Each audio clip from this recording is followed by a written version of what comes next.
এবার আপনারাই বলুন, গুরুদেবের সামনে দাঁড়িয়ে অনেক কথা বলা যায়, গুরুকে ছুঁয়ে কি মিথ্যা বলা যায় গো?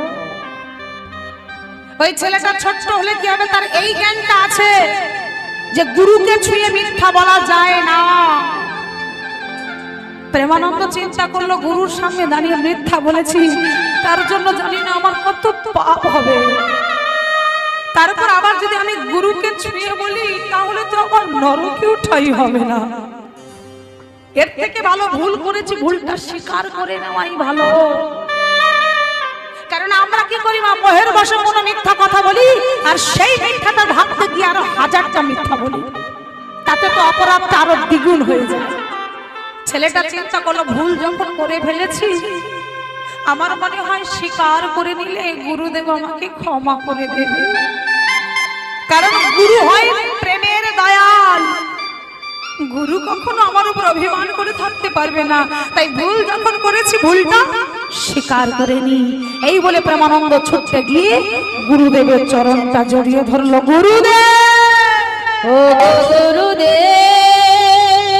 গুরুদেবের চরণটা হৃদয় জড়িয়ে ধরলো। আপনি আমার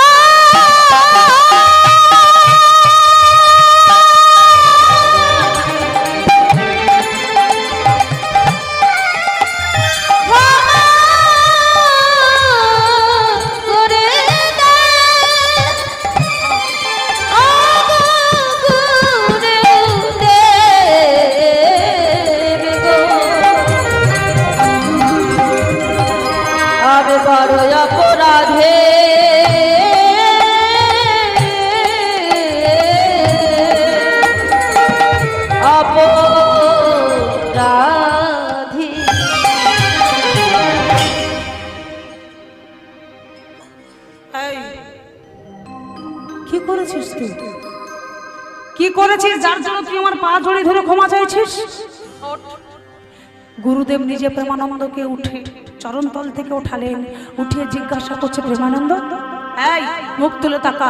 ছেলেটা মাথা নিচু করে আছে, বদন তুলে তাকাতে পারছে না, অঝর নয়নে কাঁদছে। কি রে, কি করেছিস তুই? আমার চরণতলে পড়ে ক্ষমা চাইছিস, কি ভুল করেছিস বল, তুই না বললে আমি বুঝবো কিভাবে? প্রেমানন্দ আধো আধো সুরে বলছে, গুরুদেব, এই জলে আমাকে কেউ ভিক্ষা দেয়নি, তাই তো আমি আসবার পথে ওই জমিদার গিন্নির থেকে, মানে এক বাড়ি থেকে আমি 21 মুষ্টি চাল ভিক্ষা করে এনেছি। কি বললি তুই? তুই এক বাড়ি থেকে 21 মুষ্টি চাল ভিক্ষা করেছিস? আরে আমি না তোকে বলেছিলাম তুই জীবনে কখনো কোনোদিনও নিয়মের অন্যথা করবি না? এটা তুই কি করলি প্রেমানন্দ? ও, আমি এই কারণে ভাবছি রাধা মাধব কেন সেবা করছে না, কেন নৈবেদ্য গ্রহণ করছে না। আজকে তাহলে তোর জন্য আমার রাধা মাধব উপবাস রয়ে গেল। আর অপরাধ করে, ভুল করে তুই আমার পায়ে করে ক্ষমা চাইছিস? বেরিয়ে যা, দূর হয়ে যা চোখের সামনে দিয়ে। আর যেই বলেছে বেরিয়ে যা, প্রেমানন্দ ছুটতে গিয়ে গুরুদেবের চরণটা হৃদয়ে জড়িয়ে ধরেছে।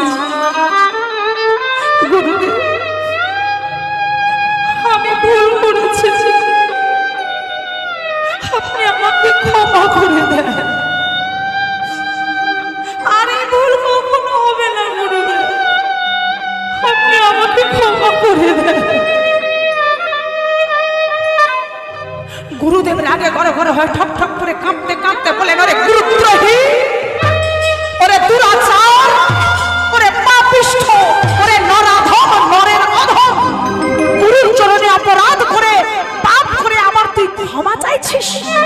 তোর মতো গুরুদ্রোহী যে গুরু বাক্য লঙ্ঘন করে, তোর মতো গুরুদ্রোহীকে আমি তোর গুরু হয়ে অভিশাপ দিলাম, তোর নিজ কুলে জন্ম হবে। গুরুদেব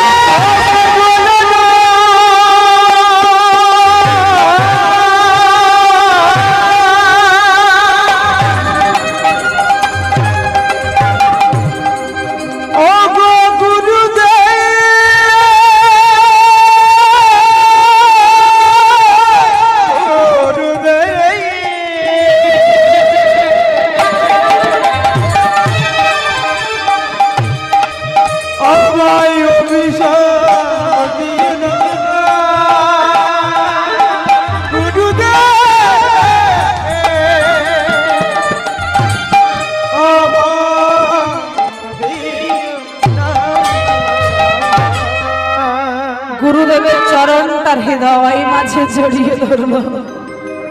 গুরুদেব বলছে, যে শিষ্য গুরু বাক্য লঙ্ঘন করে, গুরুর বাক্য লঙ্ঘন করে যে নিজ কাজ করতে পারলি, তোকে অভিশাপ দিলাম, তোর নিজ জাতিতে নিজ কুলে জন্ম হবে। ছেলেটা এবার কাঁদতে কাঁদতে গুরুদেবের চরণটা জড়িয়ে ধরে বলছে, গুরুদেব বেশ, আপনি আমাকে অভিশাপ দিয়ে ভালো করেছেন, আরো অভিশাপ দেন। এমন অভিশাপ দেন যে হাত দিয়ে আমি অপরাধ করেছি, এই হাত যেন আমার পচে গলে নষ্ট হয়ে যায়। আমি এই হাত দিয়ে আপনার সেবা করব গুরুদেব, তবু আপনি আপনার চরণ ছাড়া আমাকে হতে বলবেন না। আমি আপনাকে ছেড়ে কোথাও যাব না। গুরুদেবের চরণটা বুকে শক্ত করে জড়িয়ে ধরে বসে বসে কাঁদছে। গুরুদেবের আগে বড় বড় হয়ে বললেন, ওরে গুরুদ্রোহী, আমি তোকে বলছি ছেড়ে দে আমার চরণ। না, আমি ভালোই ভালোই বলছি প্রেমানন্দ, আমার চরণ ছাড়। আরে গুরুর চরণে অপরাধ করে পায়ে পড়লে কি ক্ষমা পাওয়া যায়? তোর মতো গুরুদ্রোহীর কোনো ক্ষমা হয় না। যা যা যা যা যা, বেরিয়ে যা। আমার আশ্রমে তোর আর কোনো জায়গা নেই। আজ থেকে তুই আমার কাছে মৃত। ছেলেটা তবুও গুরুদেবের চরণটা জড়িয়ে ধরে বসে আছে। আপনি আমাকে যা ইচ্ছা বলুন, কিন্তু আমি আপনাকে ছেড়ে যাব না। আমার বাবা যাওয়ার সময় আমায় বলে গেছিল, প্রেমানন্দ, তোর জীবনে যত ঝড় আসুক, তুফান আসুক না কেন, শক্ত করে গুরুর চরণটা ধরে পড়ে থাকিস বাবা। কারণ গুরু কৃপা না পেলে যে কৃষ্ণ কৃপা মেলে না। আপনি আমাকে চলে যেতে বলবেন না গুরুদেব। ভুল করেছি, সাজা স্বরূপ আপনি আমাকে আরো অভিশাপ দেন, কিন্তু আপনাকে ছেড়ে যেতে বলবেন না। আমি আপনাকে ছেড়ে কোথাও যাব না। গুরুদেব আরো আগে ঘরে ঘরে হয়ে বলছে, প্রেমানন্দ, আমি তোকে শেষবারের মতো বলছি, আমার চরণ ছাড়বি কিনা? না, আমি আপনাকে ছেড়ে কোথাও যাব না। তবে রে, তোর মতো গুরুদ্রোহী চরণ কি করে ছাড়াতে হয় আমি জানি। চারিদিকে খুঁজতে খুঁজতে দেখছে পাশেই পড়ে আছে গুরুদেবের পাদুকা। আগেকার দিনে কাঠের জুতো পরতেন, যেগুলোকে বলা হতো খড়ম। গুরুদেব তার পাদুকাটা হাতে তুলে নিয়ে বললেন, প্রেমানন্দ, আমি তোকে শেষবারের মতো বলছি, আমার চরণ তুই ছাড়বি কিনা? প্রেমানন্দ আরো শক্ত করে জড়িয়ে ধরলেন, না, আমি ছাড়বো না। তবে রে, তোর মতো গুরুদ্রোহী চরণ কি করে ছাড়তে হয় জানি। এই বলে পাদুকাটা হাতে তুলে নিয়ে ওই ছোট্ট শিশু প্রেমানন্দের পৃষ্ঠে প্রহার করছে আর বলছে, প্রেমানন্দ, চরণ ছাড়, চরণ ছাড়, চরণ ছাড়।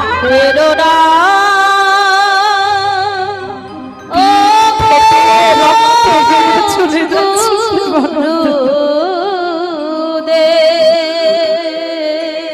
অসহ্য জ্বালা যন্ত্রণা, আমায় মেরো না, সহ্য করতে না পেরে ও গো গুরুদেব। জ্বালা যন্ত্রণা, পিঠ ফেটে গেছে, ফেটে গিয়ে রক্ত বেয়ে চলে যাচ্ছে। জ্বালা সহ্য করতে না পেরে গুরুদেবের চরণটা ছেড়ে ধুলায় শুধু গড়াগড়ি খাচ্ছে। ওই দুধের শিশুটা সহ্য করতে না পেরে ধুলায় গড়াগড়ি খাচ্ছে। এটা দেখবার পরেও গুরুদেব একবারও তার প্রতি এতটুকু করুণা দেখালো না, এতটুকু দয়া দেখালো না। গুরুদেব ক্রোধান্বিত হয়ে মন্দিরের ভেতর ঢুকে যাচ্ছে আর ভেতর থেকে মন্দিরের ভেতর প্রবেশ করে ভেতর থেকে দরজাটা বন্ধ করছে আর ওই একটাই কথা বারবার বলছে, তোর মতো গুরুদ্রোহীর মুখ দর্শন করা পাপ। তাই আজকের পর থেকে তুই আমার গুরু। এই যে আমি তো তোর গুরু, তুই আমার শিষ্য, এই পরিচয় আর দেব না। তুই কাউকে বলবি না আমি তোর গুরু, কারণ তোর মতো গুরুদ্রোহীর গুরু আমি হতে চাই না। আজকের পর থেকে তুই আমার কৃষ্ণ সেবা হতে বঞ্চিত হলি, আজকের পর থেকে তুই আমার সেবা হতে বঞ্চিত হলি, আর আজকের পর থেকে আমি তোর ওই মুখ দেখব না। কথাটা বলছে আর আস্তে আস্তে দরজাটা বন্ধ করছে। ঠিক এতটুকু অবশিষ্ট আছে, এটুকু বন্ধ হয়ে গেলে ছেলেটা আর গুরুকে দেখতে পাবে না। ওই যে ধুলায় গড়াগড়ি খাচ্ছিল, জ্বালা সহ্য করতে না পেরে ধুলায় গড়াগড়ি খেতে খেতে দেখছে গুরুদেব দরজা বন্ধ করে দিচ্ছে। ওই ধুলায় পড়ে থাকা অবস্থায় হাত তুললে, দাঁড়ান গুরুদেব, একটি বার দাঁড়াও। যেই বলেছে দাঁড়ান গুরুদেব, দরজাটা ধরে দাঁড়িয়ে পড়ল। ঠিক এতটুকু অংশ খোলা আছে, এইভাবে দরজা ধরে দাঁড়িয়ে রইল। ছেলেটা ধুলায় গড়াগড়ি খেতে খেতে বলছে গুরুদেব আমি চলে যাব, কিন্তু যাওয়ার আগে আমার কয়েকটা কথা আপনাকে বলে যাব, যে কথাগুলো আপনাকে শুনতেই হবে। গুরুদেব দরজা ধরে বলছে রে, এখন তুই আমাকে বলছিস শুনতে, বেশ বল, শুনে নেবো, কারণ এটাই তো শেষ। আজকের পর থেকে বলার সুযোগটাই আর তুই পাবি না, কারণ তোর মুখই তো আমি আর দেখবো না, তো তুই বলবি কোথা থেকে? বল কি বলার আছে বল, আমি দরজা ধরে দাঁড়িয়ে রইলাম, তোর বলা শেষ হলে আমি দরজা বন্ধ করবো, বল কি বলবি বল।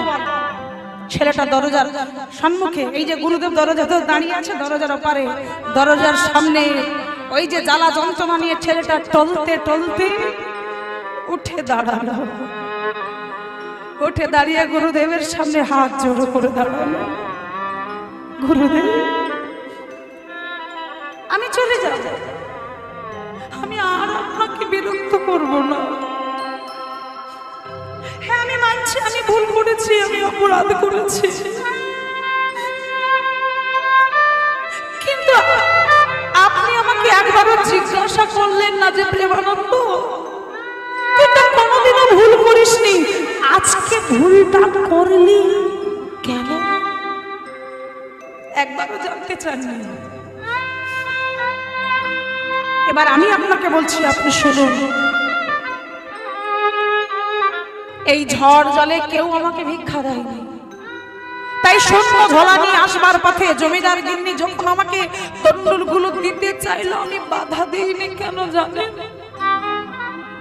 কারণ তখন কিন্তু আমার মনের মধ্যে খালি একটাই চিন্তা, যে আজ শূন্য ঝোলা নিয়ে গেলে গুরুদেব বড় কষ্ট পাবে। আপনারা বলবেন ছেলেটা এটা ভাবেনি যে আমার গুরুদেব কষ্ট পাবে শূন্য ঝোলা নিয়ে গেলে, এই ভেবে ছেলেটা কাঁদছিল না। আজ কিন্তু প্রেমানন্দ কোনো মিথ্যা বলছে না, সত্য কথাই বলছে, যে গুরুদেব বারবার আমি চিন্তা করছিলাম আপনাকে যাতে কষ্ট না দেওয়া যায়, সেই চিন্তা করছিলাম, কিভাবে আপনাকে আনন্দ দেওয়া যায়, কিভাবে আপনি কষ্ট না পান, সেই চিন্তা করছিলাম। আর ঠিক সেই সময় জমিদার গিন্নি আমাকে 21 মুষ্টি চাল দিতে চাইলো, আমি বাধা দিইনি, কারণ আমি ভাবলাম ওই তন্ডলটা দিলে আপনি বড় খুশি হবে। বিশ্বাস করুন আমি বুঝতে পারিনি যে ওই তন্ডুলটা আনলে আপনাকে খুশি করার থেকে বেশি আপনার অন্তরে ব্যথা দিয়ে ফেলব।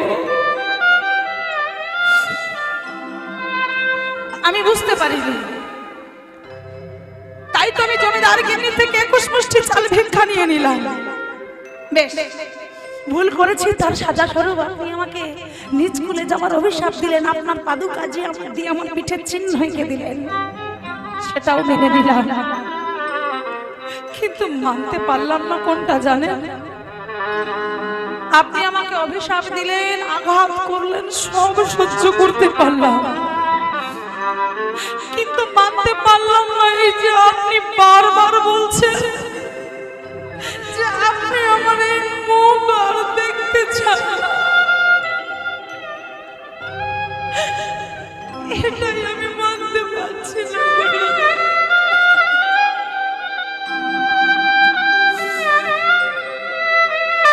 এই মুখ আমি আর আপনাকে কখনো দেখাবো না।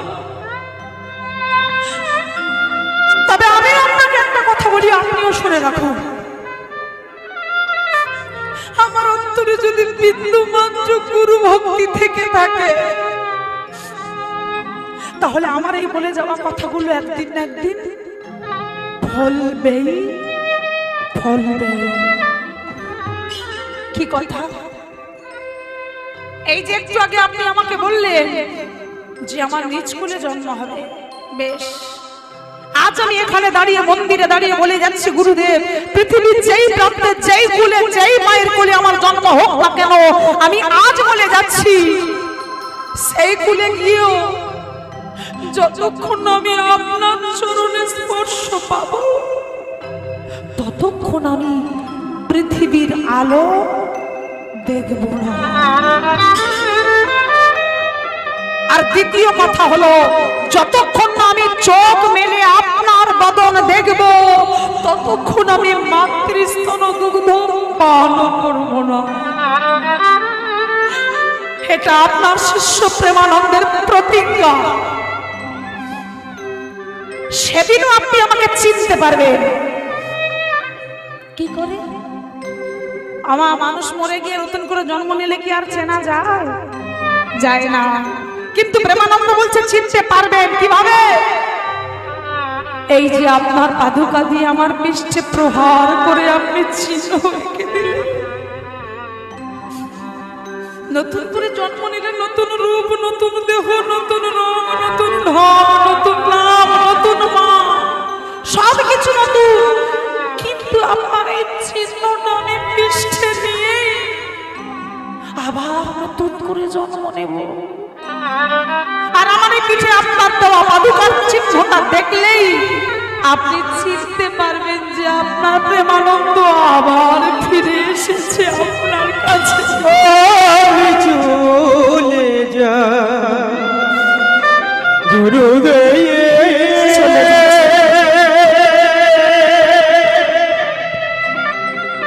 আমি চলে গুরুদেব মুখের সামনে দরজাটা বন্ধ করে দিল। বিদায় নিয়ে ছেলেটা দাঁড়িয়ে কাঁদছে, গুরুদেব। আমি চলে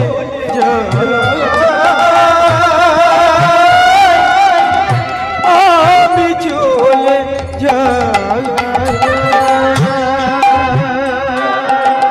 রাতের অন্ধকারে ওই ছেলেটা আশ্রমের বাইরে পথে বেরিয়ে পড়লো। সন্ধ্যা হয়ে গেছে, অতটুকু দুধের শিশু কোথায় যাবে কিছু জানে না।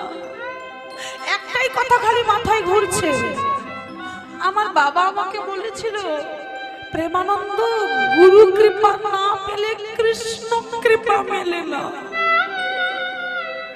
আমি তো সকাল সকাল গুরু কৃপা হতে বঞ্চিত হয়ে গেলাম, তাহলে তো আমি আর এ জীবনে কৃষ্ণ কৃপা পাবো না। আচ্ছা এমন হয় না এই দেহটা অপবিত্র হয়ে গেছে, এটা গুরু সেবায় লাগবে না মানে কৃষ্ণ সেবায়ও লাগবে না। আচ্ছা এমন হয় না আমি এই দেহটাকে যদি পাল্টে ফেলি? দেহ কিভাবে পাল্টানো যায়? একমাত্র মৃত্যু হলে। কারণ আত্মার মরণ হয় না, হয় দেহে। দেহ মারা গেলে তবেই তো আত্মা নতুন দেহ নিয়ে ফেরে। ছেলেটা চিন্তা করলে এই দেহ অপবিত্র হয়েছে, আমি নতুন দেহ নিয়ে আসবো, তখন তো গুরু আমাকে আর ফিরিয়ে দেবে না। এই বলে রাতের অন্ধকারে ছেলেটা গিয়ে ওই বারাণসীর গঙ্গার ঘাটে গিয়ে দাঁড়ালো।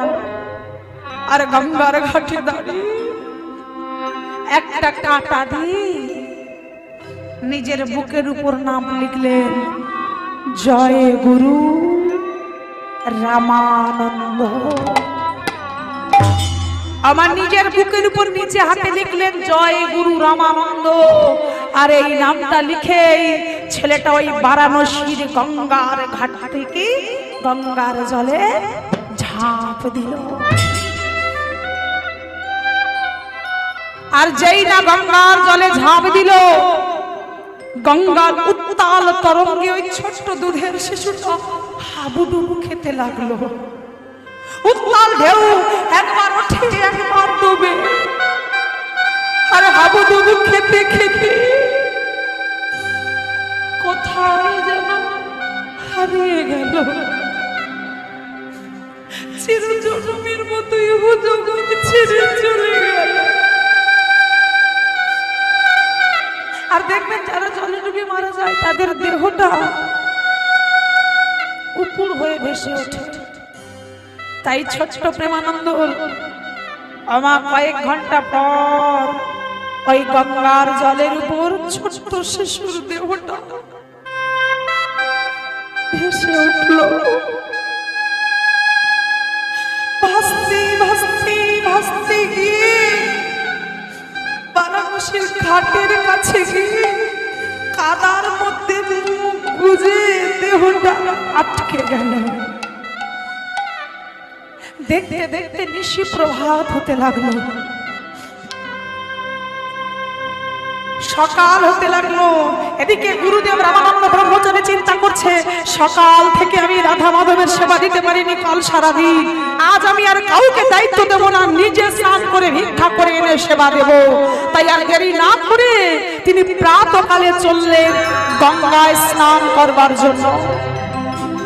ভাগ্যের কি পরিহাস, যেই ঘাটে প্রেমানন্দের দেহটা ভাসছে গুরুদেব আজ প্রাতকালে সেই ঘাটেই যাচ্ছে স্নান করবার জন্য। প্রভাত কালে যাচ্ছেন, বদনে কৃষ্ণ নাম গাইতে গাইতে চললেন। ভজ শ্রী কৃষ্ণ কহ শ্রী কৃষ্ণ লহ শ্রী কৃষ্ণে নাম রে। ভজ শ্রী কৃষ্ণ কহ শ্রী কৃষ্ণ লহ শ্রী কৃষ্ণে নাম রে। যে জন শ্রী কৃষ্ণ ভজে সে হয় আমার প্রাণ রে। যে জন শ্রী একটু সবাই মিলে কৃষ্ণ ভজে হরি বল। সে হয় আমার প্রাণ রে।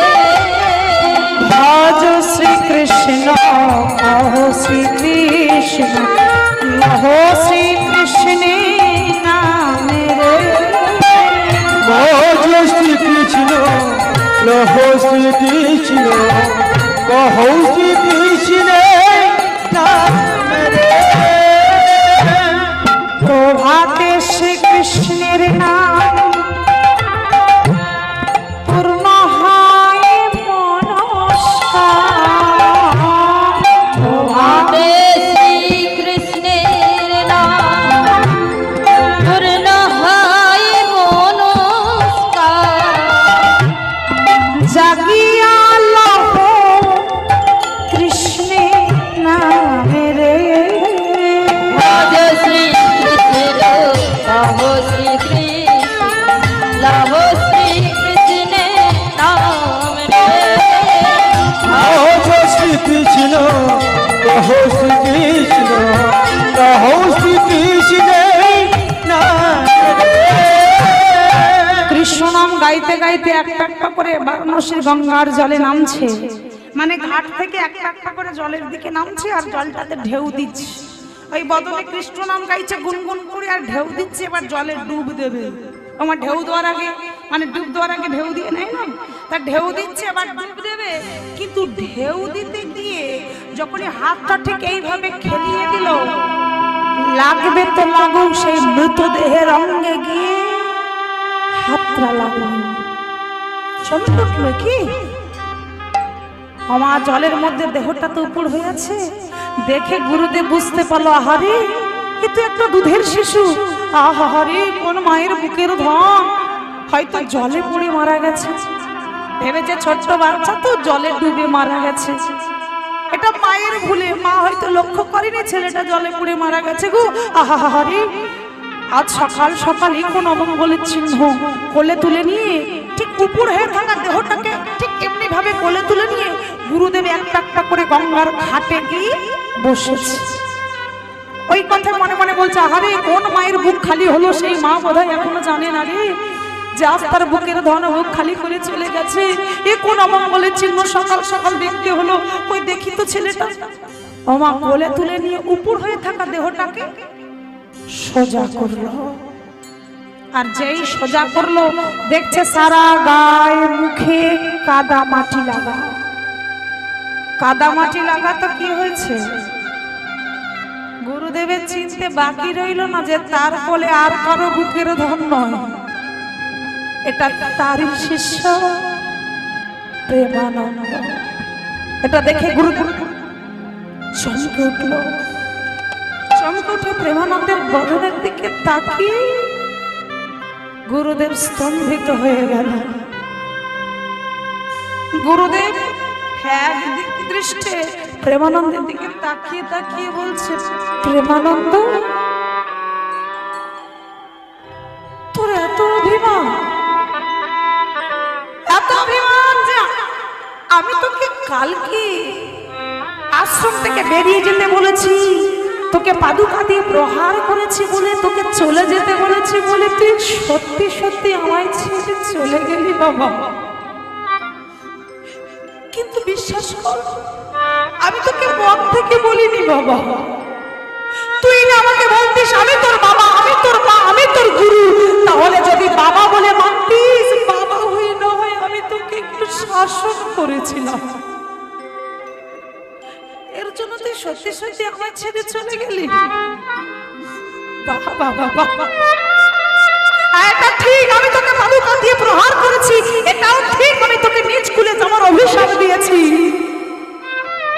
কিন্তু তোর মুখ দেখতে চাই না, আশ্রম থেকে বেরিয়ে যা, এগুলো মনের কথা নয়,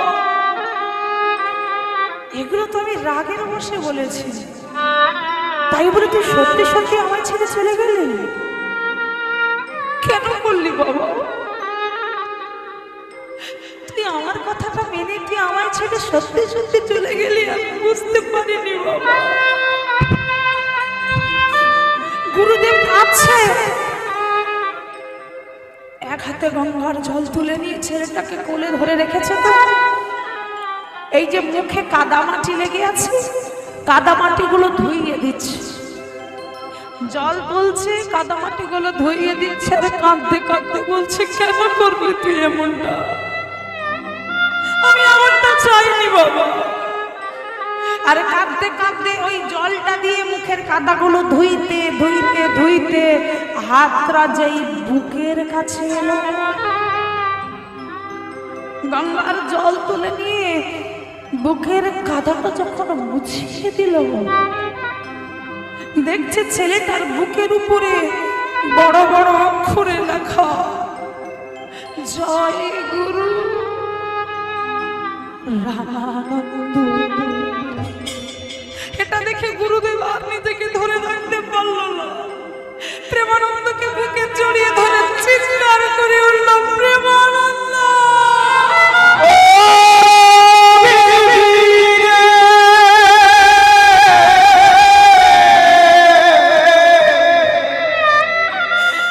এটা তুই কি করলি বাবা?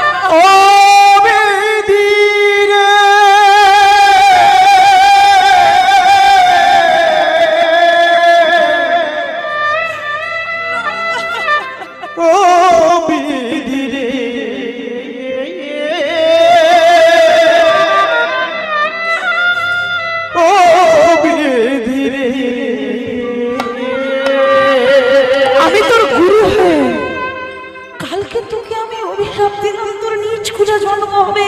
আমি তোর গুরু হয়ে আমার পাদুকা দিয়ে তোর পিঠে প্রহার করে তোর পিঠ ফাটিয়ে দিলাম, আর মারা যাওয়ার আগে তুই আমার নামটা তোর হৃদয়ে মাঝে লিখলি বাবা। আমি বুঝতে পারিনি তোর হৃদয়ে এত গুরু ভক্তি আছে, তোর মতো এমন শিষ্যকে পেয়েও আমি হারিয়ে ফেলেছি বাবা। আজ আমার কারণে তুই মৃত্যুবরণ করবি, তাই আমি তোর গুরু, আমি যেমন তোকে অভিশাপ দিয়েছি, আমি তোর গুরু, আমি চাইলে তোকে আশীর্বাদ দিতে জানি। তুই আমার কাছ থেকে অভিশাপ পেয়ে মৃত্যুবরণ করলি, আজ আমি তোর গুরু হয়ে তোর মৃতদেহ কোলে নিয়ে আমি তোকে আশীর্বাদ দেব। কি আশীর্বাদ? আমি তোর গুরু হয়ে তোকে যেমন অভিশাপ দিয়েছি তোর নিজ কুলে জন্ম হবে, আবার আমি তোর গুরু হয়ে তোর মৃতদেহ কোলে নিয়ে তোর মাথায় হাত রেখে আমি তোকে আশীর্বাদ করলাম। প্রেমানন্দ, কি আশীর্বাদ! না, যে শিষ্য তার গুরুকে হৃদয় মাঝে ঠাঁই দিতে পারে, আমি তোর গুরু হয়ে তোকে আশীর্বাদ করছি যে হৃদয় তুই আমার জায়গা করে দিলি। আমি তোর গুরু হয়ে তোকে আশীর্বাদ দিলাম, একদিন এই অনন্ত কোটি বিশ্ব ব্রহ্মাণ্ডের মালিক অনাদির আদি গোবিন্দ, একদিন ভগবান তিনিও তোকে তার হৃদয় মাঝে ঠাঁই দেবে। নিতাই গৌর হরি বল, হরি বল, হরি বল। ছেলেটা হৃদয় মাঝে গুরুর নাম লিখে জগতের বুকে অমর হয়ে গেল। দেখুন, এই জগতে নাম সব জায়গায় লেখা যায়, বিশেষ করে দেখবেন ওই যে যারা রাজনৈতিক বিদেরা আছে তারা কি করে, ঘরের দেওয়ালে দেওয়ালে লিখে অমুক বাবু অমর রহে। কতদিন আর রহে? বর্ষাকাল যতদিন না আসে। বর্ষা এলো তো সব লেখা ধুয়ে মুছে সাফ হয়ে গেল। অমর কারা? অমর ভক্ত যারা। আমার ভক্ত প্রহ্লাদ যে আজও অমর, ভক্ত মীরাবাই আজও অমর। এদের নাম কখনো দেওয়ালে ঘটা করে লিখতে হয় না, ওই ভক্ত আপনাদের মতো ভক্তের হৃদয় মাঝে অমর। কিংবা এদের নাম দেওয়ালে লিখতে লাগে? এরা তো সারা জীবন জন্ম জন্মান্তরের জন্য অমর হয়ে থাকবে আপনাদের আমাদের মতো ভক্তের হৃদয় মাঝে। তাই ভক্তের নাম কখনো দেওয়ালে লিখতে লাগে না। আজকে ছেলেটা গুরুর নাম হৃদয় লিখে জগতের বুকে অমর হয়ে গেল। একদিকে অভিশাপ নিজ কুলে জন্ম হবে, আরেকদিকে আশীর্বাদ ভগবানকে হৃদয় পাবে। দুটো নিয়ে ছেলেটা নতুন করে জন্ম নিল। কোথায়? আমি প্রথমেই বলেছি যে নামগুলো মনে রাখবেন।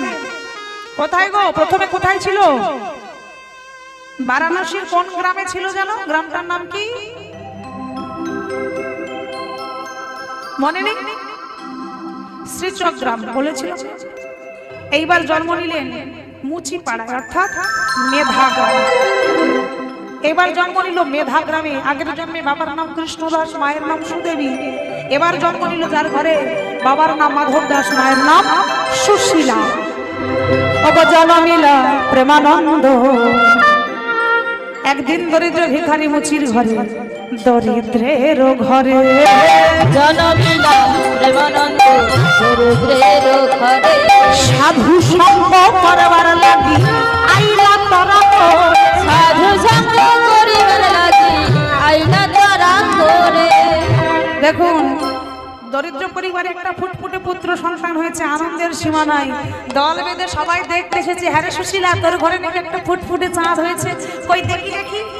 আমার যেই পাড়া প্রতিবেশীরা ছেলেটাকে কোলে নিয়ে আদর করছে, অমনি মাধব দাস ছুটে এসে বলছে, আরে দেখি দেখি আমার ছেলেটাকে আগে একটু আমার কোলে দাও। আমার যেই বলেছে, গ্রামবাসীরা বাবার কোলে ছেলেকে দিয়েছে। আর ছেলের বদন দেখে মাধব দাস কি বলছে শোনো, পুত্র বদন হেরি কহে পিতা মাধব দাস।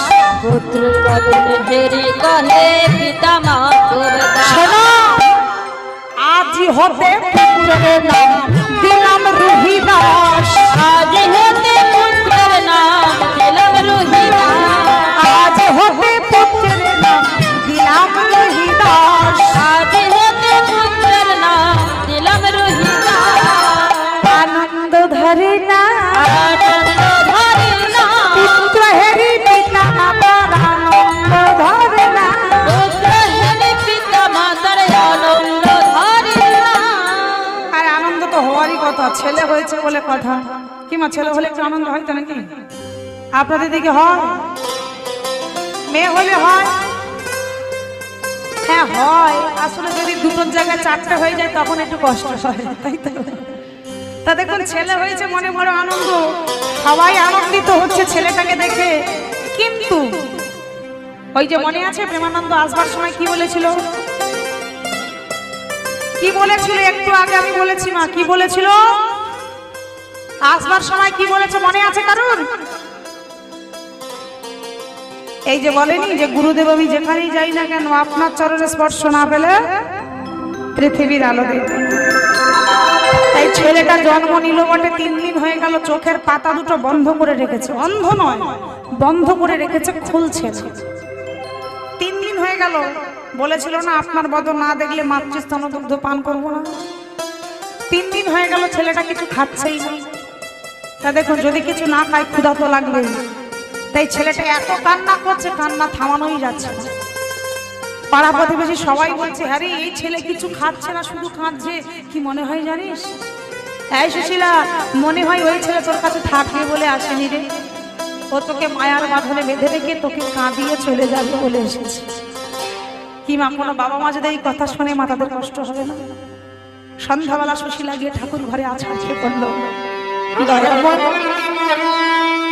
দিলে যদি পুত্র মরে খেলে কেন নিতে চাও? এই দরিদ্র পরিবারে তুমি তো জানো একটা ফুটফুটে চাঁদ, এই চাঁদ যদি নিভে যায় আমরা যে অন্ধকারে তলিয়ে যাব, কেড়ে নিও না প্রভু। ভগবানের চরণতলে পড়ে কাঁদছে, আর এটা দেখে একজন প্রতিবেশী ছুটে এসেছে, আই সুশীলা, বলি আরে ঠাকুর ঘরে বসে কাঁদলে তো ছেলেটা ভালো হয়ে যাবে। ও দিদি, ও দিদি দেখো না গো, আমার ছেলেটা চোখ মেলে তাকাচ্ছে না, শুধু কাঁদছে, কিচ্ছু খাচ্ছে না, দেখো না দিদি। প্রতিবেশী বলে বললো দেখ আমার কি মনে হয় জানিস তো, আমার মনে হয় তোর ছেলের কোনো অসুখ নয়, তোর ছেলেকে ভূতে ধরেছে। আমার ভূতে ধরা মানে কি জানো তো? এখানে ভূত চুত ধরে নাকি? কার ধরে কই হাত তোলো দেখি। ওই ভূতে ধরলে বলে না চোখ বন্ধ করে শুধু কান্না করে, কি মা বলে? তার ছেলেটা শুধু চোখ বন্ধ করে কাঁদছে, তাই বলে তোর ছেলের ভূতে ধরেছে। তা মা সুশীলা বলছে ও দিদি বলো না গো ছেলের ভূতটা কি করে ছাড়াই? দেখুন নিয়তির কেমন খেলা, দেখুন নিয়তি কোথায় নিয়ে যাচ্ছে। সেই প্রতিবেশী বলছে আরে তোর ছেলের ভূতকে ডাক্তার কাছে কি ছাড়ানো যাবে?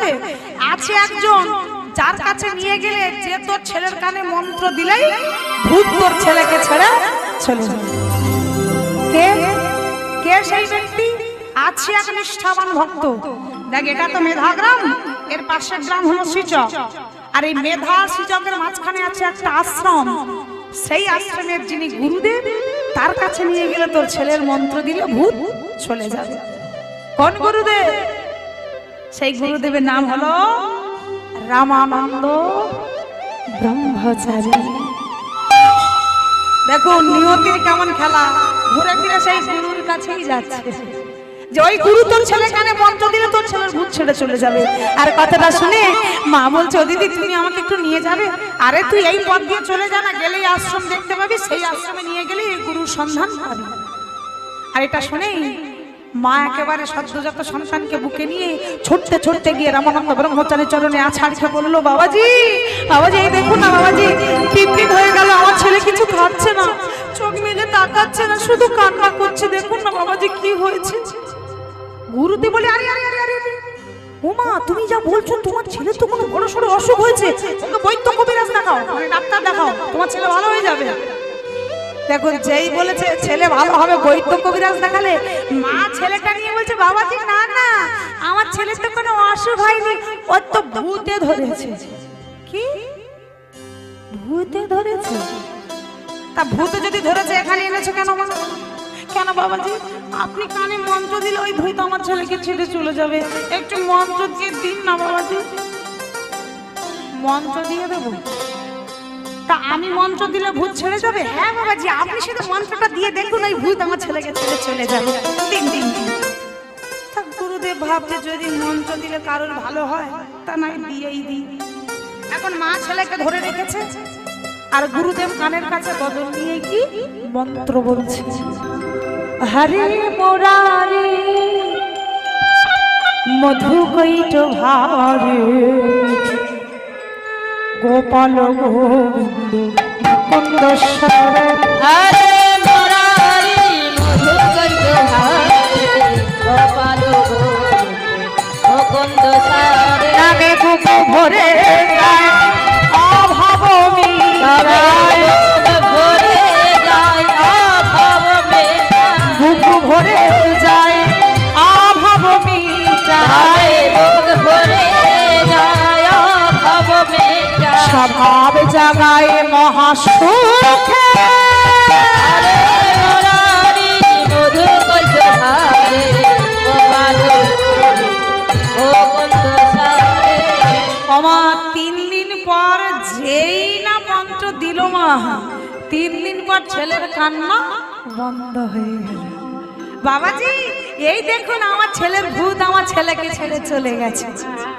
তা গুরুদেব বলে মা ভূত যখন ছেড়ে গেছে এবার তুমি এসো, আমার তো মন্দিরে অনেক কাজ, তুমি এবার এসো। এখন গুরুদেব মন্দিরে ঢুকছে, মা ছেলেকে নিয়ে বেরিয়ে যাচ্ছে, কিছু একটা মনে করে বলে বাবাজি আবার কি হলো না, মানে এখানে ছিলাম আপনি মন্ত্র দিলেন ভূতটা ছেড়ে গেল, কিন্তু আশ্রমের বাইরে গেলে যদি ওই ভূতটা এসে আবার আমার ছেলেকে ধরে তখন কি হবে? গুরুদেব বলছে তার জন্য আমি কি করব বলো, আমার কোনো উপায় জানা নেই। বাবাজি আপনার জানা নেই তো কি হয়েছে, আমার জানা আছে। কি জানো তুমি? না আপনি তো আপনার কথা অনেক শুনেছি, আপনি সাক্ষাৎ ভগবান, আপনি মন্ত্র দিলেন ভূত চলে গেল, যদি কৃপা করে আপনার চরণে ধুলা যদি একটু মাথায় দেন তাহলে আমার ছেলেকে ওই ভূত আর কখনো ধরবে না। তা আমি কি করব? কিছু করতে হবে না, আপনি দাঁড়ান, যা করেন আমি করছি। গুরুদেব দাঁড়িয়ে আছে আর ছেলেটাকে নিয়ে গিয়ে মা কি করলো, গুরুদেবের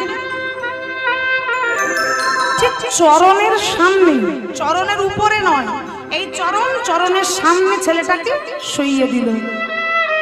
আমার গুরুদেব অবাক হয়ে দেখছে মা কি করছে। গুরুদেবের দৃষ্টি কিন্তু নিচের দিকে, যে মা কি করছে এটা দেখার জন্য। আর মা কি করলো, ছেলেটাকে চরণের সামনে শুইয়ে গুরুদেবের চরণ ধুলা মাথায় দিচ্ছে আর বলছে বাবা আশীর্বাদ করুন আমার ছেলে যেন ভালো হয়, ওর যেন কোনো অসুখ না হয়, ভূতে যেন কখনো না ধরে। একের পর এগুলো আমরা মায়েরা বলি আর কি, সব বলে যাচ্ছে, মা মায়ের কাজ করে যাচ্ছে। গুরুদেব এক দৃষ্টি দেখছে মায়ের কাণ্ড কারখানা, আর এদিকে ছোট্ট যে ছেলেটা শোয়ানো ছিল আমার, সেই ছোট্ট বাচ্চারা কি করে গো মা, হাত পা ছুঁড়ে ছুঁড়ে খেলা করে না কি মা, খেলে তো। ছোট্ট ছেলেটা হাত পা ছড়াছড়ি করতে করতে লাগবে তো লাগুক, গুরুদেবের চরণে গিয়ে হাতটা লাগলো। বলেছিল না আগে আপনার চরণ স্পর্শ করব তবে পৃথিবীর আলো দেখব। গুরু চরণে পরশিয়ে নয়ন মেলিল, নয়ন মেলিল গুরুদেবের চরণে যেই না হাতটা লাগলো অমনি চোখ মেলে তাকালো, আর গুরুদেব তো আগে থেকেই দেখছিল, আর নয়নটা মেলে একেবারে সরাসরি গুরুর বদন দেখতে পেল। আরে গুরুর বদন দর্শিয়ে তার সকল দুঃখ দূরে, সকল দুঃখ দূরে গেল। মা ছেলেটাকে বুকে নিয়ে বলছে বাবাজি এই দেখুন আপনার চরণ ধুলা দিতে ওই ভূত আমার ছেলেকে ছেড়ে চলে গেছে, আমার ছেলের সব অসুখ ভালো হয়ে গেছে। দেখুন মা ভেবেছে চরণ ধুলা দিয়েছি কাজ দিয়েছে, মা তো আর ভিতরের গল্প জানে না, মা ভেবেছে চরণ ধুলা দিয়েছি কাজে দিয়েছে। তা গুরুদেব বলছে মা তাহলে তুমি এবার এসো, তোমার ছেলে ভালো হয়েছে যখন, এবার আমি যাই, আমার কাজ আছে। এইবার লক্ষ্য করুন, এইবারে মা কিন্তু ছেলেকে নিয়ে বেরিয়ে যাচ্ছে। গুরুদেব মন্দিরে ঢুকতে গিয়ে মনে খটকা লাগলো, কি নিয়ে? এই যে এখানে যে ঘটনাটা ঘটলো এটা খুব চেনা চেনা লাগছে, কোথায় যেন শুনেছি, কোথায় শুনেছি আমার যেন মনে হচ্ছে এই কথাগুলো আমাকে কেউ একজন বলেছিল, কিন্তু কে? ভাবতে ভাবতে মনে পড়ে গেল, তাই তো এই কথাগুলো তো আমার শিষ্য প্রেমানন্দ আমাকে বলেছিল, যে ও যখন ফিরবে আমার চরণ স্পর্শ না পেলে পৃথিবীর আলো দেখবে না, আমার মতো না দেখলে মাতৃস্তনা দুগ্ধ পান করবে না। তাহলে এটা আমার প্রেমানন্দ নয় তো, ও আমার নতুন করে জন্ম নেই তো, তাহলে কি করে বুঝবো ওটা আমার প্রেমানন্দ কিনা, কিভাবে বুঝবো? ডাক দিল মা, মা একটু এসো না মা। মন্দির থেকে বেরিয়ে ডাক দিল মা এসো না, আর যেই বলেছে এসো মা যেতে গিয়ে সর্বনাশ। গুরুদেব ডাকছে পিছন দিক থেকে, মা মনে মনে ভাবছে এই রে ছেলেটার অসুখ ভালো করে দিল, দক্ষিণা না দিয়ে চলে যাচ্ছে তো তাই বোধহয় বাবা ডাকছে।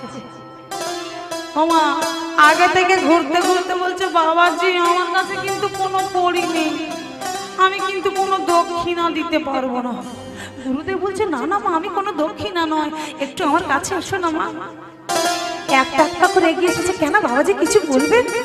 ও মা, তোমার ওই ছেলেটাকে একটু আমার কোলে দেবে?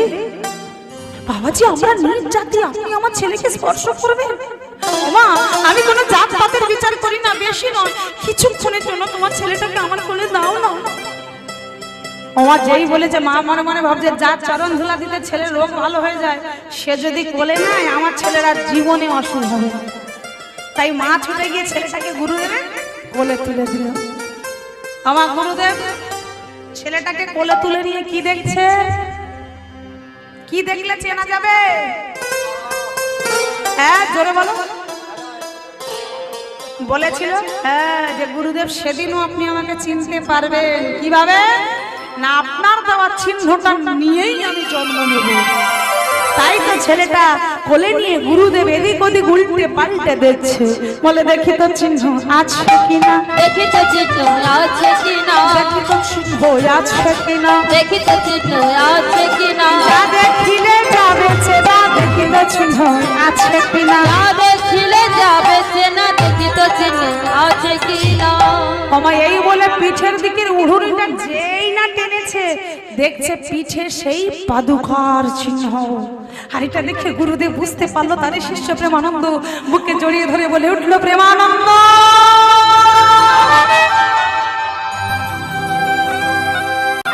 পাশে দাঁড়িয়েছিল মা সুশীলা, পাশ থেকে বলে বললো বাবাজি ও তো আমার রুই দাস, ওর নাম তো প্রেমানন্দ নয়। গুরুদেব জম করলো হ্যাঁ তাই তো, এটা তো ওর আগের জন্মের নাম, এখন যদি আমি বলি মা কি আর বুঝবে? তাই কথাটা ঘুরিয়ে দিল। মা আসলে তোমার এই ছেলেটা না দেখতে আমার এক শিষ্যের মতো, তাই তোমার ছেলেকে দেখে আমার তার কথা মনে পড়ে গেল, তাই ভুল করে আমি তার নামটা বলে ফেলেছি। তা তুমি কোনো চিন্তা করো না, তুমি তোমার ছেলেকে নিয়ে যাও। আজকের পর থেকে তোমার ছেলে সব দায়িত্ব আমার। ওই একটু বড় হলেই ওকে তুমি আমার কাছে আনবে, ওকে আমি দীক্ষা মঞ্চে দীক্ষিত করব, ও আমার শিষ্য হবে, ও আমার ছত্র ছায়ায় বড় হবে, ও আমার কৃপা লাভ করবে। আমা কেন বলছে? কারণ গুরুদেব চিন্তা করলেন আগের জন্মে কৃপা করিনি বলে দেহ ত্যাগ করেছে, এ জন্মে যদি কৃপা না করি তাহলে আমি নিজেকেই নিজে ক্ষমা করতে পারবো না। তাই তো গুরুদেব আগে থেকে বলে দিচ্ছে ও আমার কাছে থাকবে, আমারই শিষ্য হবে। গুরু কৃপা করলো, গুরু কৃপায় ছেলেটা বড় হলো, দেখতে দেখতে গুরুর কথা মতো বিবাহ করলো, পুত্র স্ত্রী কন্যা নিয়ে একেবারে সুখে শান্তিতে গুরুদেবের কথায় সংসারীও হলো। আবার গুরুদেবী বলে দিল দেখ বাবা, তোকে ভগবানের সেবার জন্য একটা নারায়ণ শিলা দিচ্ছি। নারায়ণ শিলা, আমার ওই যে শিলা জানেন তো, নারায়ণ শিলাটা নিয়ে ভগবানের হাতে দিয়ে বলছে, আহা রোহিদাসের হাতে দিয়ে বলছে রোহিদাস এই শিলাটা নিয়ে গিয়ে কোনো মন্দির নয়, কোনো সিংহাসন নয়, তুমি যে কাজ করো মানে চামড়া কাটা কাজ, তুমি ওই চামড়া কেটে একটা থলি তৈরি করে তার মধ্যে নারায়ণ শিলা রাখবে। কোনো সেবা দিতে হবে না, কোনো জল নয়, কোনো নকুল দানা নয়, ছানা নয়, মাখন নয়, কিচ্ছু নয়। তুমি যা করো, তোমার যা কাজ, মুচির কাজ কি, জুতো সেলাই, চামড়া কাটা, এইসব তোমার যা কাজ তুমি সেটাই করবে। তুমি হাতে করবে কাম, মুখে বলবে নাম। এর নাম সেবা দিলে দেখো একদিন একদিন সে তোমায় কৃপা করবে। আর এই কথা শুনে গুরু কৃপা পাওয়ার আশায় হাতে করে কাম আর মুখে বলে নাম। কৃষ্ণ কেশব কৃষ্ণ কেশব সুধা মাখা এই নাম, হরি নাম মধু মাখা এই নাম। কৃষ্ণ কেশব কৃষ্ণ কেশব সুধা মাখা এই নাম, হরি নাম মধু মাখা এই নাম। আমার একজন একজন ব্রাহ্মণ আর ব্রাহ্মণী তারা দুজনে গঙ্গা স্নানে যাওয়ার জন্য ঠিক রুহিদাসের বাড়ির পাশ দিয়ে যাচ্ছে। মনে মনে চিন্তা করলো আজকে গঙ্গা স্নানে যাব, ঠিক ওই পথ দিয়ে যাচ্ছে। এখন চলতে চলতে, আগেকার দিনে মা একটু পায়ে হেঁটে তীর্থযাত্রা করতেন, এখন তো আবার গাড়ি ঘোড়া ছাড়া চলা যায় না। আগেকার দিনে সব পায়ে হেঁটে তীর্থ যেত। তা ব্রাহ্মণ ব্রাহ্মণী দুজন চলতে চলতে হঠাৎ এখন ভাগ্যক্রমে ব্রাহ্মণী জুতোটা গেল ছিঁড়ে। এখন যেই ছিঁড়ে গেছে ব্রাহ্মণী তো আর চলতে পারছে না। তা ব্রাহ্মণ জিজ্ঞাসা করছে গ্রামবাসীদের, হ্যাঁ গো এখানে কি কোনো মুচি আছে যে জুতোটা সেলাই করতে পারে? তা গ্রামবাসীরা বলছে, আরে আছে তো, আপনি তো মুচি ভাড়া দিয়ে যাচ্ছেন, একটু সামনে যান, সামনে আছে রুহিদাস নামে এক মুচি, তার বাড়িতে গেলেই আপনার এই জুতোটা সেলাই করে দেবে। যান। আমার যেই বলেছে ব্রাহ্মণ তো ব্রাহ্মণীকে নিয়ে একবার রুহিদাসের বাড়ি গিয়ে হাজির। আর রুহিদাসের বাড়ি এসে যখন জুতোটা দিয়েছে রুহিদাসের হাতে, রুহিদাস দুজনকে বসার জায়গা দিয়ে ঘরের ভেতরে গিয়ে জুতোটা সেলাই করছে। সেলাই করে নিয়ে জুতোটা এনে ব্রাহ্মণীর চরণে, মানে ব্রাহ্মণীর স্ত্রীর চরণে পরিয়ে দিয়ে হাত জোড়ে করে বলছে, মা ঠিক আছে তো? দেখুন জুতো সেলাই করে পায়ে পরিয়ে দিল, জিজ্ঞাসা করছে, মা ঠিক আছে তো? ব্রাহ্মণী বলে, হ্যাঁ হ্যাঁ ঠিক আছে। ব্রাহ্মণে হাতটা টানছে, ইশারা করে বলছে, চলো চলে যাই, মানে কাজ হয়ে গেছে, থেকে লাভ নেই, চলো। ব্রাহ্মণ বলে, হ্যাঁ গো তুমি এত অকৃতজ্ঞ? আরে কাজ হয়ে গেলে তার মূল্য দিতে হয়, জানো না? কি মা, কেউ কি এমনি এমনি কোনো কাজ করে? জুতোটা সেলাই করলো মানে তার বিনিময়ে তাকে কিছু মূল্য করি তো দিতে হয়, না দিয়ে চলে যাবো? একটু আগে তুমি হাঁটতে পারছিলে না, আর যখন তোমার জুতোটা সেলাই করে দিলে ইশারা করে বলছো চলো পালাই, কেন? আমি করি দিয়ে তবে যাবো। ব্রাহ্মণী দিতে চাইছে না, ব্রাহ্মণ দেবে, কিন্তু পাশ থেকে রুহিদাস হাত জোড়ে করে বলছে, বাবা ঠাকুর যদি কিছু মনে না করেন আমি একটা কথা বলবো। কি কথা? না মানে আমি বলছিলাম এই যে আপনি জুতো সেলাইয়ের কড়ির বিনিময়, আমার কড়ি চাই না, তার বিনিময় যদি আমি আপনাদের একটা মালা দিই, মালা। আমি তো শুনলাম আপনারা গঙ্গা স্নানে যাচ্ছেন, একটু আমার গাঁথা মালাটা যদি নিয়ে গিয়ে একটু মা গঙ্গার জলে বিসর্জন দিতে পারে, তাহলে আমার কড়ি দেওয়া হয়ে যাবে, আমার আর কিছু লাগবে না। কি বললো মা? শুধু মালাটা নিয়ে গিয়ে গঙ্গার জলে ভাসিয়ে দিলেই হয়ে যাবে। এই কথাটা শুনে ব্রাহ্মণ বলছে, আরে এইটুকু কাজ আমি করতে পারবো না, এটা বললে হয়? দাও, তীর্থে যাচ্ছি আর তোমার গাঁথা মালা দিতে পারবো না, দাও। আমার ব্রাহ্মণী নিতে চাইছে না। ব্রাহ্মণী বলছে, আরে লোকের ঝামেলা তো নেওয়া যাবে না, আমরা আমাদের কাজে যাচ্ছি, চলো। ব্রাহ্মণ বলছে, আমি পারবো না, এমন বেঈমানি করতে আমি পারবো না। তোমার জুতো সেলাই করলো, বিনিময়ে অর্থ নিল না, তার বিনিময়ে একটা মালা শুধু মা গঙ্গার জলে বিসর্জন দিতে হবে, এই কাজটা পারবো না, তুমি না পারো আমি নেব। ব্রাহ্মণ হাত বাড়িয়ে বলল, রুহিদাস মালাটা দাও। যেই বলেছে মালাটা দাও, রুহিদাস মালাটা নিয়ে ওই ব্রাহ্মণের ঝোলার ভেতর দিয়ে দিল, বলে দিল, বাবা ঠাকুর শুধু যখন জলে বিসর্জন দেবেন শুধু একবার বলবেন যে মা গঙ্গা তোমার ভক্ত রুহিদাস তোমাকে মালা পাঠিয়েছে, তুমি গ্রহণ করো। শুধু এইটুকু বললে হবে, আর কিছু বলতে হবে না। আমার এই কথাটা যেই বলেছে, ব্রাহ্মণের দুজন মালাটা ঝোলাই নিয়ে হাঁটতে হাঁটতে আমার চলে গেল গঙ্গা স্নানে।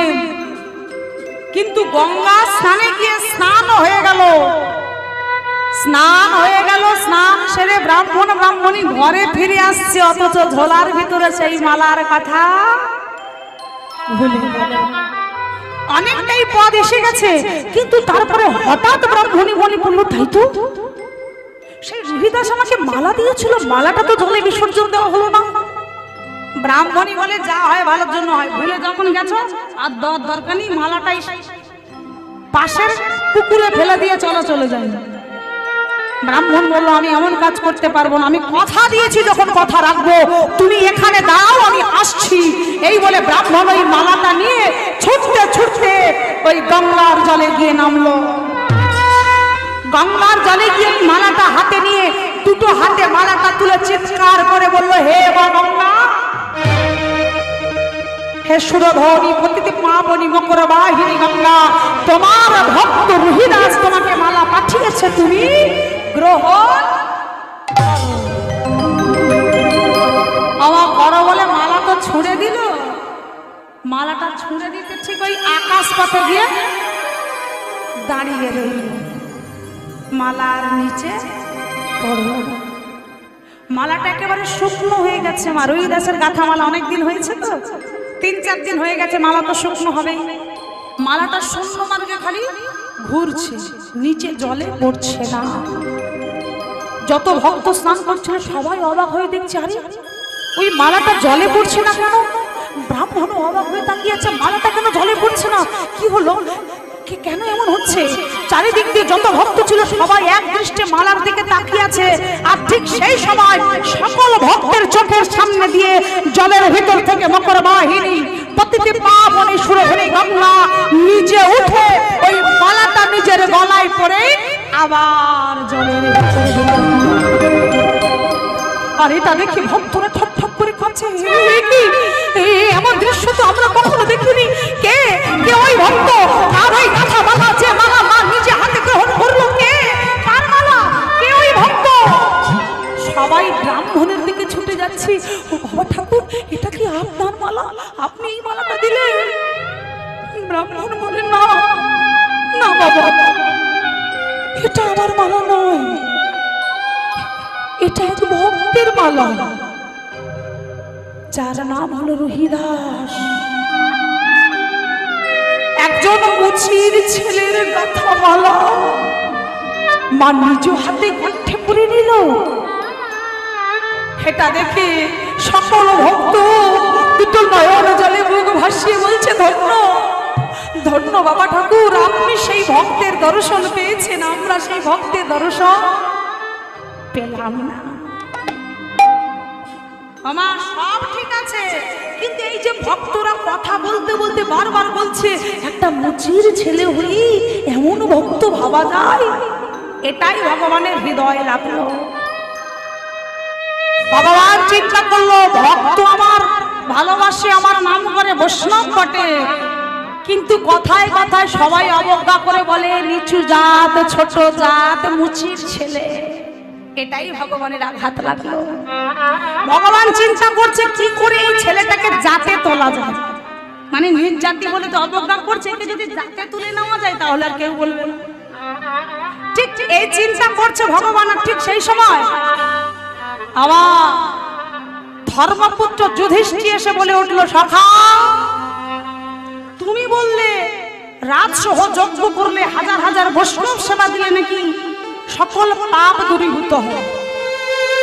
কেননা কুরুক্ষেত্রের যুদ্ধে ভাই ভাইকে হত্যা করে, গুরুজনদের হত্যা করে যে পাপ হয়েছে, তুমি বললে রাজসহ যজ্ঞ করলে, বৈষ্ণব সেবা দিলে নাকি সকল পাপ দূরীভূত হয়। তা কই, লক্ষ লক্ষ বৈষ্ণব সেবা দিলাম, কই আমাদের পাপ তো দূরীভূত হলো না। ভগবান বলে, কি করে বুঝলে পাপ খণ্ডন হয়নি? বলে, কেন সখা, আমি শুনেছি প্রকৃত বৈষ্ণব সেবা দিলে নাকি তার গ্রাসে গ্রাসে, মানে যতবার মুখে খাবার তুলবে প্রত্যেকটি গ্রাসে গ্রাসে স্বর্গদ্বারে ঢং ঢং ঢং ঘন্টা বাজে। কই এত বৈষ্ণব খেলো, কারুর গ্রাসে তো স্বর্গদ্বারে ঘন্টা বাজেনি, তার মানে বোঝাই যাচ্ছে আমাদের পাপ কিছুই খণ্ডন হয়নি। তুমি বলো সখা, এবার আমরা কি করব? আর এটা শুনেই ভগবান মৃদু মৃদু হাসছে আর ভাবছে, এই তো সুযোগ, আমি তো এই সুযোগের আশায় বসেছিলাম, আর সুযোগ যখন পেয়েছি সৎ ব্যবহার করা উচিত। ভগবান বললেন, শোনো যুধিষ্ঠির, আছে একজন ভক্ত, সেও একজন পরম বৈষ্ণব, তোমরা যদি তাকে নিষ্ঠা ভরে দিতে পারো সেবা, তার প্রত্যেকটি গ্রাসে গ্রাসে স্বর্গদ্বারে বাজবে ঘন্টা। আমাকে বললেন, যদি নিষ্ঠা ভরে দিতে পারো সেবা, গ্রাসে গ্রাসে স্বর্গদ্বারে বাজবে ঘন্টা।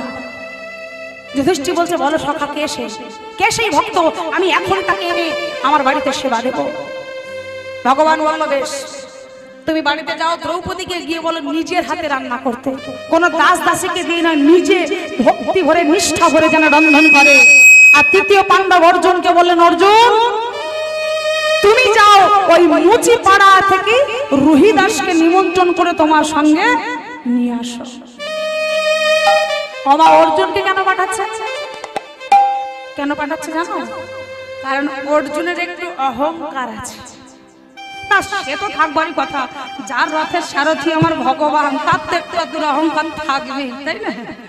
তা ভগবান চিন্তা করে এই সুযোগে অর্জুনের দর্পটা একটু চূর্ণ করা যাবে, তাই বললো পঞ্চ পাণ্ডবের আর কেউ নয়, অর্জুন তুমি যাবে রহিদাসকে নিমন্ত্রণ করতে। অর্জুন বলে সখা আমি কেন, আমি বলছি তাই। আচ্ছা বেশ, তবে শোনো, তুমি যার বাড়ি যাচ্ছ সে হতে পারে নিজ জাতি, গরিব হতে পারে, অর্থের অভাব, অন্যের অভাব, কিন্তু আত্মসম্মানের কোনো অভাব নেই। তুমি যাচ্ছ তার বাড়িতে, না বললে নয়, এমন করে নিমন্ত্রণ করলে কিন্তু সে তোমার বাড়ি জীবনেও আসবে না। তাই যাচ্ছ যখন, নিমন্ত্রণটা যেন নিমন্ত্রণের মতো হয়, বলাটা যেন বলার মতো হয়, এমন করে বলো সে যেন তোমার বাড়ি আসে। ওই না বললে নয় বলে চলে এলে তাহলে কিন্তু তোমার বাড়ি আসবে না। কথাটা মাথায় ঢুকিয়ে নিল অর্জুন। মুচি পাড়ায় গিয়ে, মেধা পাড়ায় গিয়ে জিজ্ঞাসা করছে, হ্যাঁ গো রহিদাসের বাড়ি কোনটা জানো? একজন বলে উঠলো রহিদাসের বাড়ি যাবে? আরে একটু এগিয়ে যান না, যে বাড়ি থেকে হরিনাম কৃষ্ণ নামে ধ্বনি শুনতে পাবে, জানবেন সেটাই রহিদাসের বাড়ি। আর এই কথা শুনে অর্জুন খুঁজতে খুঁজতে যাচ্ছে, দেখছে সত্যি সত্যি এক বাড়ি থেকে হরিনামের ধ্বনি শোনা যাচ্ছে।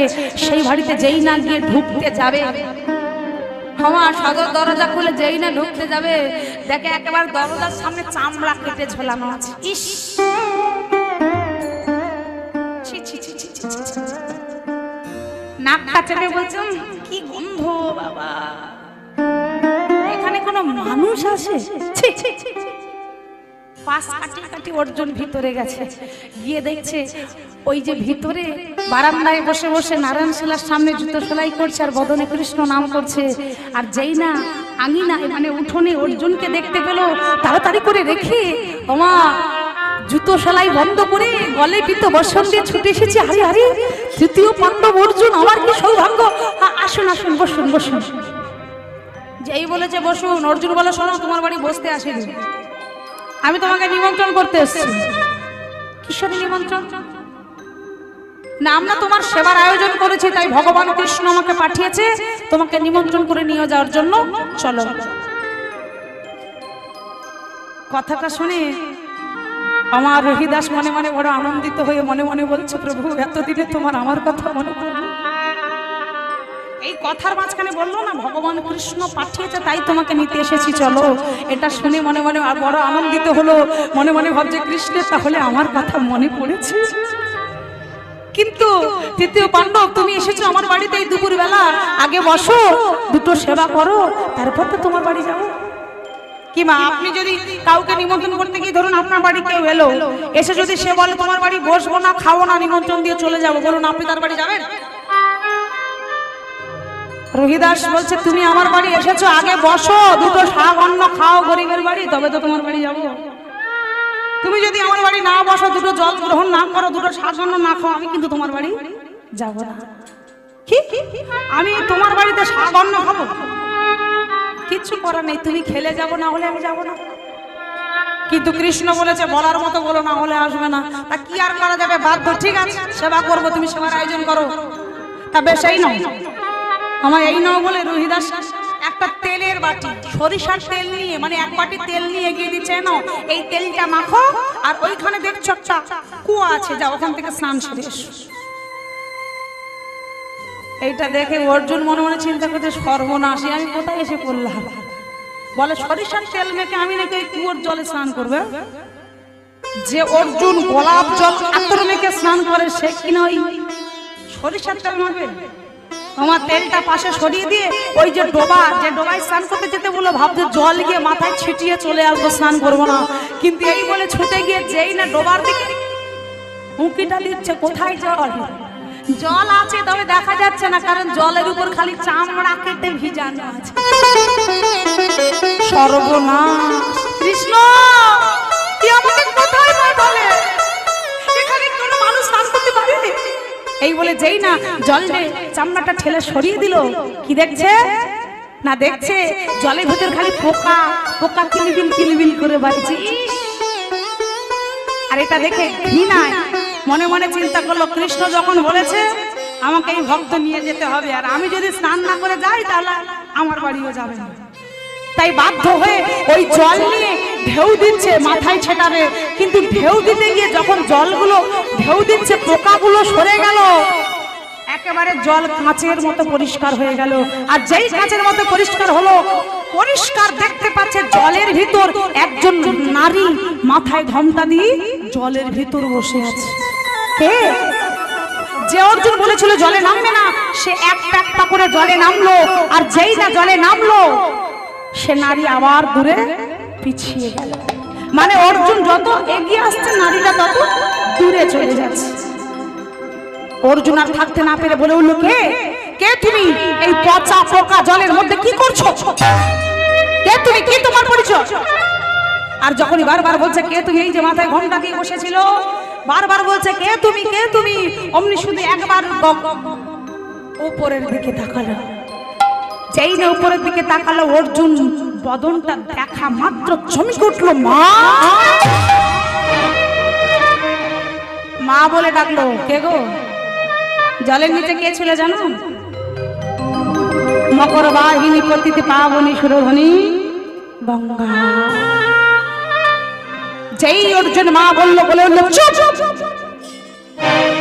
অপদার্থ, যে বদনে তুই বৈষ্ণবের নিন্দা করিস, সেই বদনে তুই আমাকে মা বলে ডাকিস?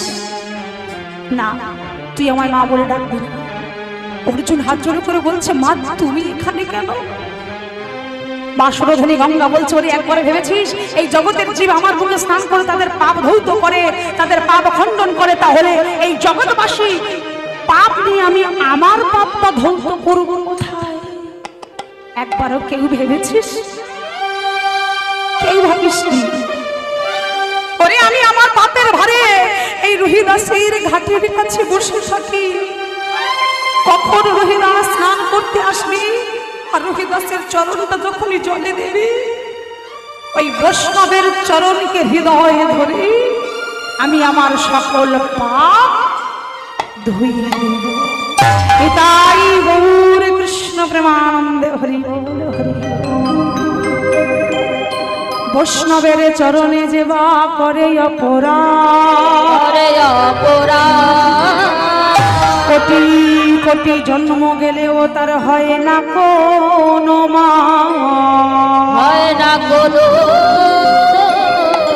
মা। আর তুই কিনা বৈষ্ণব নিন্দা করলি, ওরে বৈষ্ণব নিন্দা কানে শোনাও পাপ। আর বৈষ্ণব নিন্দা করে তুই ভেবেছিস তুই আমাকে তোর ওই পাপ বদলে মা বলে ডাকবি, আমি মেনে নেবো? তোর ওই পাপ বদলে তুই আমায় মা বলে ডাকবি না। অর্জুন হাত জোড় করে ক্ষমা চাইছে, মা আমি বুঝতে পারিনি, আমি বড় ভুল করে ফেলেছি, তুমি আমায় ক্ষমা করো। অর্জুন ছুটে গিয়ে রোহিদাসের চরণটা জড়িয়ে ধরে বলছিল, রোহিদাস আমি তোমায় চিনতে পারিনি, তুমি আমায় ক্ষমা করে দাও। রোহিদাস বলছে, তৃতীয় পাণ্ড, যে ভুল করে ভুল বুঝতে পারে তার তো সেখানেই ক্ষমা হয়ে যায়। বৈষ্ণবের স্বভাব এটাই, বৈষ্ণব কখনো রেগে থাকে না। ক্ষমা, বৈষ্ণবরা হয় ক্ষমা প্রার্থী। অপরাধ হাজার করলেও একবার বললেই দেখবেন তাদের মন গলে যায়। আর যখনই বলেছি এমন কথা, আর বিলম্ব না করে রোহিদাসকে নিয়ে চলে এলো হস্তিনাপুরে, কিন্তু সেখানেও অপরাধ করে ফেললো। কে করলো অপরাধ? করলো দ্রৌপদী। কি অপরাধ? না যখন পঞ্চব্যঞ্জন সাজিয়ে খেতে দিল, দেখুন খাওয়ারও মানে সেবারও একটা নিয়ম আছে। যেমন এই যে আপনারা যখন খেতে বসেন, আমরা যখন খেতে বসি প্রথম যে তরকারি দিয়ে খাই সেটা ভাতে মাখি, কপালে ঠেকি, তারপর বদনে দিই, তাই তো? কিমা করেন নাকি না পাওয়া মাত্র করেন? এটা করার মানে কি?